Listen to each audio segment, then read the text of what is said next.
Hello everyone, in this video we will discuss MEG 2 जो कि आपका ब्रिटिश ड्रामा है और उसका क्वेश्चन पेपर डिस्कस करेंगे। आप इसे गेस्ट पेपर बोल सकते हैं, इंपॉर्टेंट क्वेश्चन बोल सकते हैं। इंपॉर्टेंट क्वेश्चन क्यों? क्योंकि जो आपका प्रीवियस ईयर में क्वेश्चंस आए हैं that old questions are very important. इससे पहले आप सोच रहे होंगे कि अभी हम 2020 का सिर्फ क्यों डिस्कस कर रहे हैं, क्योंकि 2020 से पहले का जो क्वेश्चन पेपर है 17 का, 18 का या 19 का, वो इससे पहले की वीडियोस में मैं डिस्कस कर चुकी हूँ। अगर आप एमईजी 2 की प्लेलिस्ट में जाएंगे तो आपको मिल जाएगा इजीली।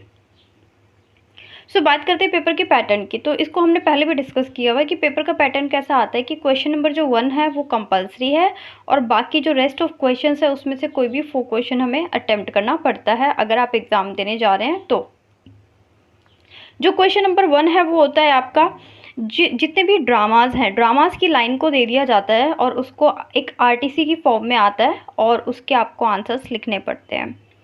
और इसमें भी जो क्वेश्चन नंबर 1 है उसमें चॉइस दी जाती है। क्वेश्चन नंबर 1 में भी कभी कभी 5 तो कभी 6 जो आरटीसी है वो दी जाती है, लाइंस दी जाते हैं ड्रामा के, और उसमें से कोई 4 हमें करना होता है या फिर कोई 4 उसमें लिखा रहेगा। कभी कभी 4 की जगह 3 भी हो जाता है, कभी कभी टोटल 6 होते हैं तो उसमें से 5 भी होता है। तो फिर आप क्वेश्चन को ध्यान से पढ़ लीजिएगा। यहाँ पे जो क्वेश्चन आपके सामने वहाँ पे दिया हुआ है, क्रिटिकली कमेंट ऑफ एनी 4, मतलब यहाँ पे किसी भी 4 के बारे में आपको देना है। तो स्क्रीन पे आपके लाइंस प्रेजेंट है तो आपको फाइंड आउट करना है कौन से ड्रामा से ये रिलेट करता है और इसके बारे में आपको लिखना है। बेसिकली लिखना क्या होता है कि ये ड्रामा किसने लिखा है, कैसे लिखा है, इन्हीं सब चीज़ों के बारे में।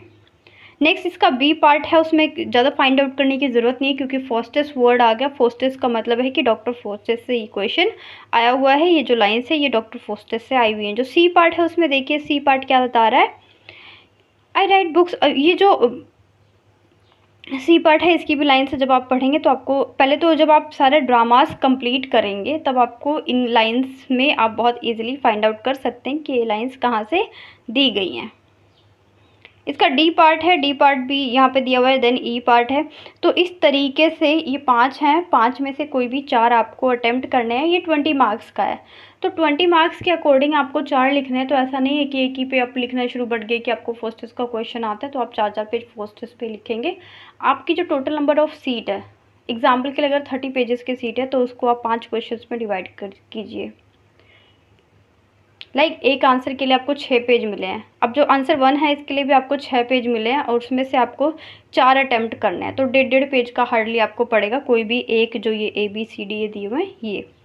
तो इस तरीके से इनको अटेम्प्ट करना है। ये कंपलसरी है question number 1। Now we have question number 2 में से लेके आपके जितने भी बाकी के क्वेश्चंस हैं उन सब में चॉइस है। और इसका जो चॉइस है वो ऐसा नहीं है कि बाकियों में से आपको कोई भी 4 करने हैं। इसका चॉइस है कि क्वेश्चन में से ही चॉइस है। जैसे कि क्वेश्चन नंबर 2 है, उसमें है the alchemist is a satire on human follies and foibles, और इसके साथ क्वेश्चन ऑप्शन में है कि Faustus as a tragedy of Renaissance.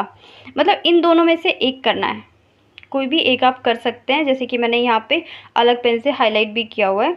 Next है क्वेश्चन नंबर 3 है। इसमें क्वेश्चन नंबर 3 आपका सैमुअल बेकेट से आया हुआ है और उसके ऑप्शन में जो क्वेश्चन है वो मिड समर नाइट ड्रीम से पूछा गया। इन दोनों में से कोई एक करना है। ऑप्शन हर एक क्वेश्चन के साथ एक ऑप्शन दिया हुआ है। जैसे क्वेश्चन नंबर 2 में एक ऑप्शन था तो दोनों में से एक करना है। क्वेश्चन नंबर 3 में भी ऑप्शन है, उन दोनों में से एक करना है।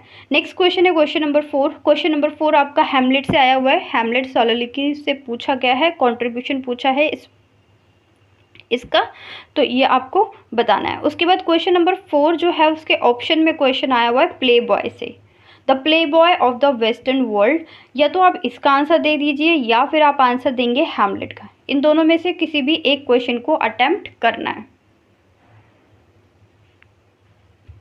Next question number 5। Question number 5 में क्या बोला गया, critically comment on the verbal comedy in Pygmalion. ये तो पिग्मिलियन से आप इस क्वेश्चन को अटेम्प्ट कर दीजिए या फिर आप इसको जो एलिजाबेथन ट्रेजेडी है उससे इस क्वेश्चन को कंप्लीट करेंगे। सेम क्वेश्चन नंबर जो 6 है वो करेक्टरिस्टिक्स पूछे गए हैं किसके, लुक बैक इन एंगर में, the function of sides of discussion of the class and gender issues.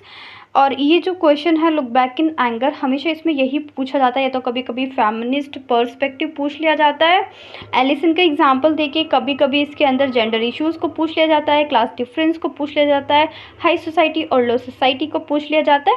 तो इस तरीके के क्वेश्चन बनते हैं लुक बैक इन एंगर से। और इसके साथ क्वेश्चन जो चॉइस में है वो आया है वेटिंग फॉर गोडोट से, कि प्रूफ करो कि वो एक एब्सर्ड प्ले है, जिसके ऊपर, और ये जितने भी क्वेश्चंस हैं इन सब के ऊपर आपको वीडियोस मिल जाएंगी, जितने भी प्ले हैं, जितने भी ड्रामाज हैं, ये इन सब पे काम किया हुआ है। तो जब आप MEG 2 की प्लेलिस्ट में विजिट करेंगे ये सारा आपको वहाँ पे मिल जाएगा। नेक्स्ट क्वेश्चन है आपका, लास्ट क्वेश्चन है, यहाँ पे शॉर्ट नोट लिखना है। शॉर्ट नोट किसके ऊपर लिखना है? शॉर्ट नोट लिखना है आपको कि ये जो 4 पॉइंट्स दिए हुए हैं उनमें से किसी एक दो पे लिखना है, जैसे कि मैंने हाईलाइट किया है एनी टू एलिजाबेथन ड्रामा पे आप लिख सकते हैं, the theatre of the absurd इसके ऊपर लिख सकते हैं, मिडसमर नाइट ड्रीम पे लिख सकते हैं, या फिर कॉमेडी ऑफ ह्यूमर पे लिख सकते हैं। कोई भी दो आपको करना है। तो अगर आसान की बात करें तो मिडसमर नाइट ड्रीम आपको बहुत आसान पड़ जाता है, और एलिजाबेथन ड्रामा जो है वो थोड़ा सा आसान पड़ जाता है कंपैरिजन टू अदर पॉइंट्स। तो ये क्वेश्चन पेपर है आपका जून 2020 का, बिकॉज नाउ इट्स जून 2021 का। अभी जो प्रेजेंटली है वो आपका यही होने वाला है। तो ऐसा होता है कि जो दिसंबर बैच का क्वेश्चन पेपर है उसके क्वेश्चंस आपको दिसंबर बैच में रिपीट होते हुए दिखाई देते हैं, और जून बैच के क्वेश्चन पेपर आपको जून के बैच में रिपीट होते दिखाई देते हैं, या फिर कुछ उसी तरीके का क्वेश्चन पेपर आपको नज़र आता है। तो ये सारे क्वेश्चन जो हैं वो बहुत इंपॉर्टेंट हो जाते हैं, आप इनको कंप्लीट कर लीजिए। ज़्यादा इंपॉर्टेंट है कि आप इन सब की समरी को अपने दिमाग में रखिए, क्योंकि जब स्टोरी किसी भी नॉवल की, किसी भी ड्रामा की, जब स्टोरी आपके माइंड में हो सकती है तो क्वेश्चन कुछ भी आए you can able to complete that particular answer in the exam. तो ऐसा नहीं है कि अब आपने एक को रट लिया कि अगर आपने किसी प्ले का सिग्निफिकेंस पढ़ लिया तो अब कोई दूसरा क्वेश्चन आएगा तो आप उसे अटैम्प्ट नहीं कर पाएंगे। अगर आपको वो स्टोरी याद है आपके माइंड में कि इस ड्रामे में क्या क्या क्या स्टोरी हुई थी, करेक्टर्स के बारे में आप जानते हैं, उसका सिग्निफिकेंस जानते हैं, तो डेफिनेटली आप किसी भी क्वेश्चन को अटैम्प्ट कर सकते हैं। सो क्वेश्चंस अगर पॉसिबल होगा तो जो हमारा न्यू चैनल है सक्सेस मेकर नाम से ही, अगर आपने सब्सक्राइब नहीं किया तो उसे कर लीजिए, वो वहाँ पे आपको मिलेंगे। वो चैनल इसीलिए है ताकि क्वेश्चन आंसर्स के लिए ज़्यादा कन्फ्यूज़न क्रिएट ना हो, सेपरेटली आपको मिल जाए। और जितने भी समरी की वीडियोस हैं, प्ले की वीडियोस हैं, इलेबोरेशन वीडियोस हैं, वो सारा मिल जाएगा आपको इसी चैनल पे, आप प्लेलिस्ट में विजिट कर सकते हैं। सो मिलेंगे फ्रेंड्स नेक्स्ट वीडियो में किसी नए टॉपिक और कंटेंट के साथ। Stay connected and good luck for your exams, do your best, thank you.